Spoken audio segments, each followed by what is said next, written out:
ಶಾಂತಿ, ತಾಳ್ಮೆ ಎಲ್ಲರಿಗೂ ಲೆಕ್ಕ ಇರಬೇಕು. ಸಮುದಾಯಕ್ಕೆ ಅನ್ಯಾಯ ಮಾಡಿದಿರಿ, ಸಮುದಾಯದ ಅಭಿವೃದ್ಧಿಗೆ ನೀವು ಕೊಡಲೇಟ್ ಹಾಕಿದ್ದೀರಿ.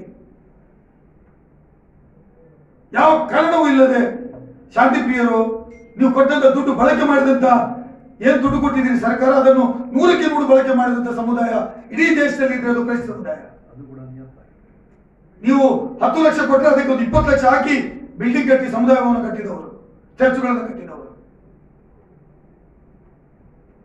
ಯಾರು ಒಳ್ಳೆ ಕೆಲಸ ಮಾಡ್ತಾರೆ ಅವರಿಗೆ ನೀವು ಈ ರೀತಿಯ ನಿಮ್ಮ ಆನ್ಸರ್ ನಾಚಿಕೆ ಆಗೋದಲ್ವಾ?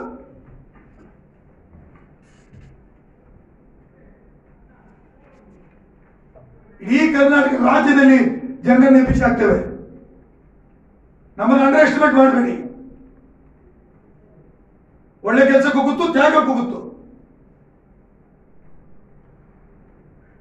ಇಮಿಡಿಯೇಟ್ ಆಗಿ ಕ್ರೈಸ್ತಾಭಿವೃದ್ಧಿ ನಿಗಮವನ್ನು ರಿಜಿಸ್ಟ್ರೇಟ್ ಮಾಡಬೇಕು. ಕೂಡಲೇ ಪುನರ್ಬಳಸಿ ಸೇರಿಸಿ ಇದನ್ನು ಅನೌನ್ಸ್ ಮಾಡಬೇಕು. ಇಲ್ಲಿನ ಇಡೀ ಕರ್ನಾಟಕ ರಾಜ್ಯದಲ್ಲಿ ಎಲ್ಲರನ್ನ ನಾವು ರಸ್ತೆಗಿಳಿಸಬೇಕಾಗತ್ತೆ.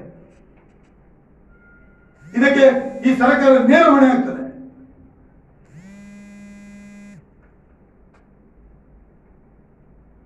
ಎರಡ್ 2008ರಿಂದ 2013ವರೆಗೆ ಬಿಜೆಪಿ ಸರ್ಕಾರ ಇತ್ತು. ಆವಾಗ ಕ್ರೈಸ್ತ ಸಮುದಾಯದ ಮೇಲೆ ಸರಣಿ ಅಟ್ಯಾಕ್ ಮಾಡಿದ್ರಿ, ನಾವು ಸಹಿಸಿಕೊಂಡು. ಆಯೋಗ ರಚನೆ ಮಾಡಿದ್ರು. ಆಯೋಗದ ತೀರ್ಮಾನ ಏನು ಅಂತ ಕೇಳಿದ್ರೆ ಇವತ್ತು ಗೊತ್ತಿಲ್ಲ. ಅಂದ್ರೆ don't take it for us as A granted. ನಮ್ಗೆ ಏನು ಕೊಡದಿದ್ರು ಆಗ್ತದೆ ಅಂತ ಹೇಳ್ಬೇಡಿ. ನಮ್ಮ ಶ್ರಮ ಇದೆ ರಾಜ್ಯದ ಅಭಿವೃದ್ಧಿಗೆ, ದೇಶದ ಅಭಿವೃದ್ಧಿಗೆ, ಏಕತೆಗೆ ನಮ್ದು ಅಭಿವೃದ್ಧಿ ಇದೆ. ಈ ರಾಜ್ಯದ ಎಲ್ಲ ವರ್ಗಗಳಲ್ಲಿ ಸೇವೆ ಸಲ್ಲಿಸುವಂತಹ ಅಧಿಕಾರಿಗಳು, ಜನರು, ಸೇವೆ ಮಾಡುವವರು ನಮ್ಮಲ್ಲಿದ್ದಾರೆ. ಸೊ ಬಡತನ, ಕಷ್ಟದಲ್ಲಿರುವವರಿಗೆ ನೀವು ಈ ತರದ ಒಂದು ಅನ್ಯಾಯ ಮಾಡುವಂತದ್ದು ಸರ್ವತಃ ತಪ್ಪು.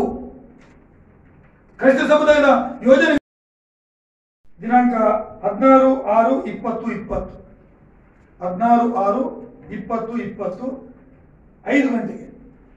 16/6 ಅಂದ್ರೆ ನಮ್ಮ ಜೂನಲ್ಲಿ ಕೋವಿಡ್ ಸಂದರ್ಭ.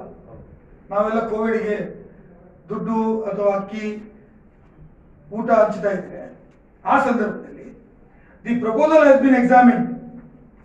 Finance department advises the administrative department not to pursue formation of Christian Development Corporation as was discussed and decided in a pre-budget meeting with Honorable Chief Minister.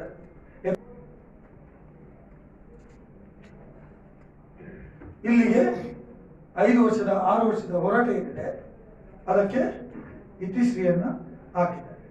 No reason. ನೀವು 5,000 10,000 ಜನಸಂಖ್ಯೆ ಇರುವವರಿಗೆ ನಿಗಮ ಮಾಡ್ತೀರಿ, 1,20,00,000 ಜನಸಂಖ್ಯೆ ಇರುವವರೆಗೂ ನಿಗಮ ಮಾಡ್ತೀರಿ. If it is your argument that ಇಲ್ಲ ಚಿಕ್ಕ ಸಮುದಾಯಗಳಿಗೆ ಅವರಿಗೆ ಅಭಿವೃದ್ಧಿ ಮಾಡಲಿಕ್ಕೆ ನಿಗಮ ಬೇಕು ಅಂತಂದ್ರೆ 1,20,00,000 ಜನಸಂಖ್ಯೆ ಇರುವ ಯಾರಿಗೆ, ವೀರಶೈವ ಲಿಂಗಾಯತರಿಗೆ ನೀವು ನಿಗಮ ಮಾಡಲಿಕ್ಕೆ over night within 24 hours you can give consent, you can ask them for ಮಾಡಲಿಕ್ಕೆ ನಿಮಗೆ ತಾಕತ್ತಿದೆ, ದುಡ್ಡಿದೆ. ಕ್ರೈಸ್ತ ಸಮುದಾಯ 30 ಲಕ್ಷ ಜನಸಂಖ್ಯೆ ಇರತಕ್ಕಂಥ ಸಮುದಾಯ, ಅತ್ಯಂತ ಬಡವರು ಇರ್ತಕ್ಕಂಥ ಸಮುದಾಯ, ಕೃಷಿ ಮತ್ತು ಕೂಲಿ ಕಾರ್ಮಿಕರು ಇರುವಂತಹ ಸಮುದಾಯ ಮತ್ತು ಸಮಾಜಕ್ಕೆ ದೊಡ್ಡ ಕೊಡುಗೆ ನೀಡಿದಂತಹ ಸಮುದಾಯಕ್ಕೆ ಮಾಡಿದಂಥ ನಿಗಮವನ್ನು ಫಾರ್ಮೇಶನ್ ಮಾಡಲಿಕ್ಕೆ ಬಜೆಟ್ ಅಲ್ಲಿ ಅನೌನ್ಸ್ ಮಾಡಿದ ನಿಗಮವನ್ನು, ಬಜೆಟ್ ನಲ್ಲಿ ದುಡ್ಡಿದ್ದಂತ ನಿಗಮವನ್ನು ಇಚ್ಛಾನುಸಾರವಾಗಿ ಕ್ಯಾನ್ಸಲ್ ಮಾಡ್ತೀವಿ. ಏನಾದ್ರು ತಲೆ ಇದೆಯಾ ಅಥವಾ ತಲೆ ಕೆಟ್ಟಿದೆ?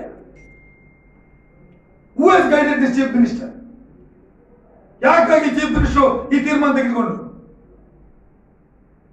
Do you think that we are unedified in the state of Karnataka? Karnataka ರಾಜ್ಯದಲ್ಲಿ ನಾವೇನು ಮಾನ್ಯತೆ ಇಲ್ಲ ಜನರ? ನಾವು ಒಳ್ಳೆಯದನ್ನ ಒಂದು ದುರ್ಭಾಗ್ಯ ಮಾಡಿಕೊಳ್ತಾ ಇದ್ದೀರಾ? ಆಂಧ್ರದಲ್ಲಿ ಕ್ರೈಸ್ತಾಭಿವೃದ್ಧಿ ನಿಗಮ ಇಲ್ವಾ? ತಮಿಳುನಾಡಲ್ಲಿ ಕ್ರೈಸ್ತ ಫೈನಾನ್ಸ್ ಡೆವಲಪ್ಮೆಂಟ್ ಕಾರ್ಪೊರೇಷನ್ ಇಲ್ವಾ? ತೆಲಂಗಾಣ